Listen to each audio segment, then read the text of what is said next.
¿Cómo les va? Bueno, hoy les propongo hacer casi como si fuera una historia del terror, que no es ni más ni menos que la historia de la deuda externa en Argentina, en días que nosotros ahora estamos renegociando o intentando renegociar esta deuda que se ha vuelto impagable. ¿Cómo empieza la deuda externa argentina? Muchos ya saben que en 1822 el gobierno de Rivadavia pide un crédito a la Baring Brothers. Fue el primer crédito que pide la Argentina y lo hace desde la provincia de Buenos Aires. Ese crédito va a llegar 2 años después, era de 5 millones y pico de pesos moneda nacional. La cuestión es que primero nos mandan uno de ese uno en el barco de los ingleses en agosto de 1824. No dan 300.000 porque el resto eran comisiones y el pago de los intermediarios y más. La cuestión es que nos quitaron la mayoría de ese préstamo que nos iban a dar. Pero apenas contrajimos esa deuda, prácticamente la dejamos de pagar inmediatamente. ¿Qué iba a hacer para hacer el puerto, para hacer cloacas, para hacer un montón de cosas?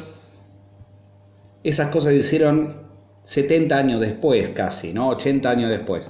La cuestión es que en 1844 Rosas empieza a pagar, con esto de que hizo la ley de aduanas y empieza a recaudar dinero, empieza a pagar los primeros intereses suspendidos de esa deuda que Rivadavia había dejado realmente de pagar.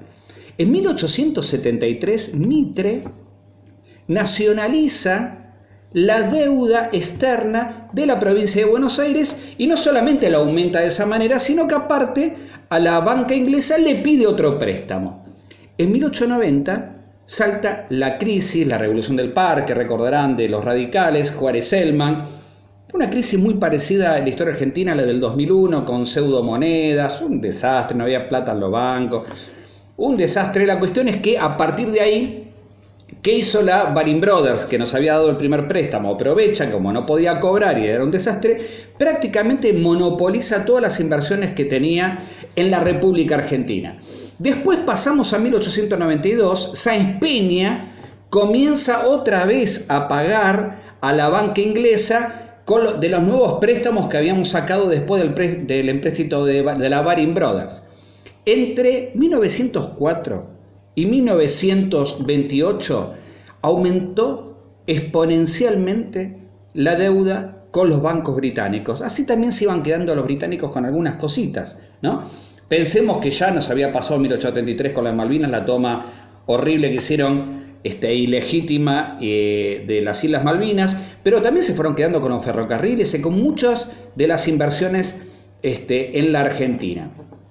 En 1944 entra el gran actor de la historia argentina de la deuda externa, que es cuando se funda el Fondo Monetario Internacional dentro de la creación que se hizo en etapas de las Naciones Unidas, que termina de conformarse en 1945. Pero en 1946, y acá agárrense, porque es una parte de la historia muy interesante, Perón hace el Acta de la Independencia Económica, por lo cual decide empezar a pagar la deuda externa. La concreta la totalidad del pago de la deuda externa en 1952. La Argentina no solamente dejó de ser un país deudor, sino que al final del gobierno de Perón con la Revolución Libertadora, nosotros pasamos de ser un país deudor a un país acreedor. El mundo nos debía a nosotros 5.000 millones de dólares, que era muchísima plata realmente. Pero entra la Revolución Libertadora, empieza a malgastar el dinero, militariza el país y al poco tiempo, en menos de un año, ya pide 700 millones de dólares que en poco tiempo, les digo, se transformarían en 12.500 millones de dólares. Después, en 1960, Frondizi y Alzogaray se meten pidiendo préstamos al Club del París y también le piden un stand-by al Fondo Monetario Internacional. En el 62, el Banco Central pone plata para pagar la deuda y el Fondo Monetario consideró que nosotros, al meter el Fondo Monetario Internacional en este lío, habíamos roto el acuerdo que teníamos con el Fondo Monetario Internacional. Ahí empezaron también nuestras debacles con el fondo. Entre el 66 y el 72, Onganía y Lanusse incrementan la deuda externa un 46%. Entre el 73 y el 76, con Cámpora, Perón y María Estela Martínez de Perón, la deuda externa aumenta un 62% más.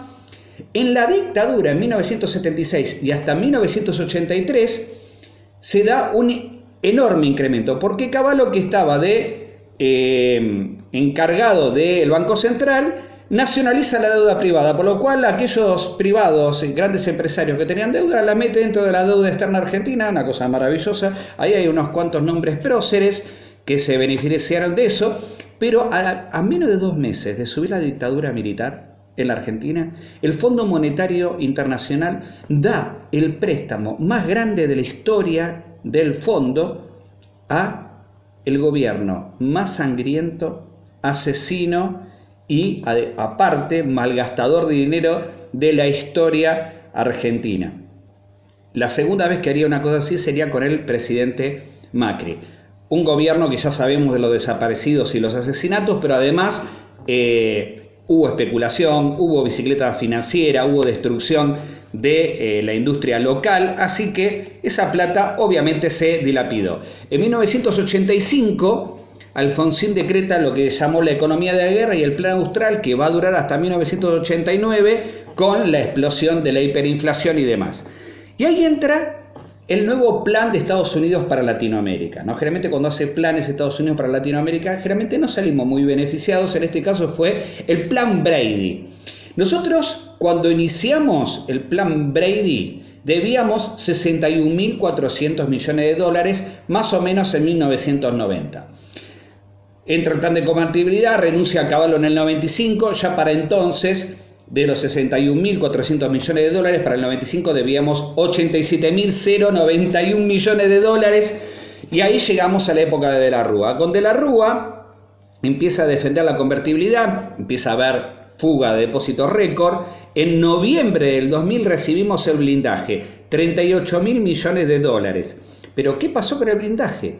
El blindaje fue un asiento financiero nada más, la plata nunca la vimos. Nos depositaron los 38.000 millones de dólares y nos dijeron, cierto que ustedes nos debían la plata, y la sacaron inmediatamente, por lo cual nosotros nos quedamos sin la plata y debiendo 38.000 millones de dólares más. Para ese entonces la deuda pública también sumaba 118.000 millones de dólares. Vino el mega canje, a la deuda externa se le agregan 53.000 millones de dólares y además el corralito. En diciembre del 2001, Rodríguez Sá, como la deuda no se podía pagar, decreta el default. En el 2002, Duhalde le pone el corralón, y en el 2003 empieza con Néstor Kirchner la reestructuración de la deuda. Y acá viene otro de los grandes temas.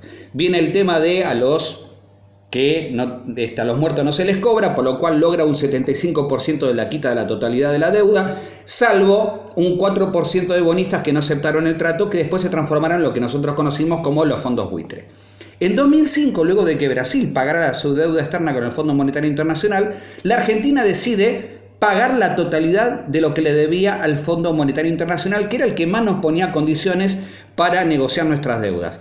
Le pagamos en diciembre del 2005, para ser exactos, 9.530 millones de dólares en el pago de diciembre del 2005 al Fondo Monetario Internacional.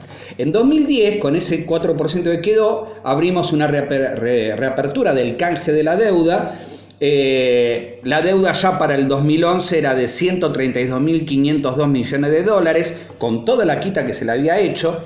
En 2014, en ese momento estaba Kicillof, negocia y hace un acuerdo con el Club de París. Y en el 2015, cuando termina la etapa kirchnerista de la Argentina, la deuda pública sumada, no solo a la deuda externa del Estado, sino sumada a la deuda privada, daba exactamente 145.931 millones de dólares. En abril de 2016, Macri le paga a los fondos buitre 9.300 millones, por lo cual la deuda se acorta un poco. Pero en el periodo siguiente, a partir sobre todo del 2008, cuando estalla todo más o menos por mayo, empieza a pedir préstamos tras préstamos, tras préstamos, tras préstamos, por lo cual Macri aumenta en menos de 3 años 100.000 millones de dólares la deuda externa. Recordemos que en el 2018 Macri recibe por segunda vez en la historia del fondo el mayor préstamo de la historia de ese organismo hacia la Argentina. Le decía que en el diciembre de 2015 nosotros debíamos 145.931 millones de dólares. Al final del gobierno del presidente Macri, la deuda externa pasó a 245.000 millones de dólares, 100.000 millones de dólares más. De los 245.000 millones de dólares, 44.000 le debemos al fondo, y en la primera etapa de Macri también tomó mucha deuda con bonistas privados, que es lo que tenemos que negociar en estos días. Esta es la historia del terror. En 198 años de historia de la deuda externa argentina, solamente hubo 3 años en donde la Argentina no tuvo deuda externa. Entre 1952 y 1955, cuando entra la Libertadora, que no solamente no éramos un país deudor, sino que éramos un país acreedor. Nos debían 5.000 millones de dólares. Y aquí llegamos. La historia trágica de la Argentina, que tiene mucho que ver con las personas que nos gobernaron.